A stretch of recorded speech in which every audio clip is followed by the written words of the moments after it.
I think it's very important for us to look at what is the signaling behind Kim Jong-un's appearances over the past week. And what we've seen is he's disappeared on perhaps the most important calendar day of the year, the anniversary of his grandfather's birth. And why that's important is that he's built his cult of personality and his legitimacy of tying himself to his grandfather.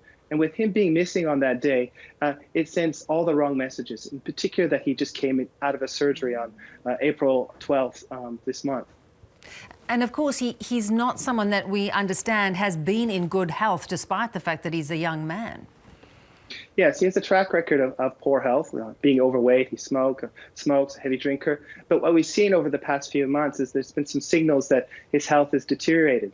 In January, he missed an important event commemorating a North Korean anniversary, and he's had some medical visitors from France visit in February as well. So what we've seen, or the evidence that we're gathering, is that there's been problems with his health, and his health seems to have deteriorated, but we don't know the degree. And as you mentioned in your initial comments, is that our Chinese friends and South Korean friends and Japanese friends seem to think that things are relatively normal in Pyongyang and with his health, where our American friends seem to think that it could be a little bit more serious than the North Koreans are letting out. If it were more serious, who would step into the breach if he was incapacitated or if he should die?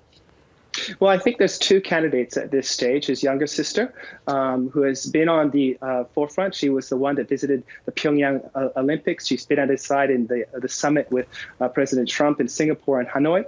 The second, I think, important is the chairman of the organizational department committee, who really appoints the political elite in Korea. He's young, he's connected, and he could potentially be a successor if Kim Jong-un did pass away.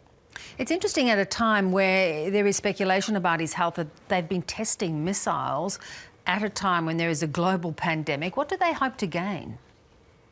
Well, what we've seen since the Hanoi summit is that really North Korea and negotiations with the United States have really come off the table. And, you know, he's put a lot of political capital in terms of reaching out to the United States, potentially moving towards a path of denuclearization.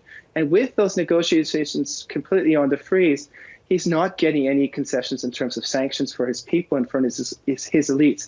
And I think testing missiles is a way to bring back the Americans to the negotiating table. But I just don't think it's going to happen because the United States are distracted at this time. But I think the United States now does have an understanding that it's best to squeeze as long and as hard as possible to ensure North Korea does come to the negotiating table to seriously negotiate denuclearization. And Stephen, what do you make of the fact that the North Koreans are saying that there have been no cases of COVID-19 in North Korea? Do you think that's likely? It's incredibly unlikely. And the reason is if we look at MERS, the Middle Eastern Respiratory Syndrome that happened a few years ago, as well as the swine flu that came out earlier late last year, they both affected the North Koreans quite severely. So it's unlikely that the COVID virus wouldn't be in North Korea. The question is how far it's moved up through the chains of the elite, and if it's going to disrupt or destabilize how the North Korean government is ruling the elites, not so much the peasants in the countryside. Yes.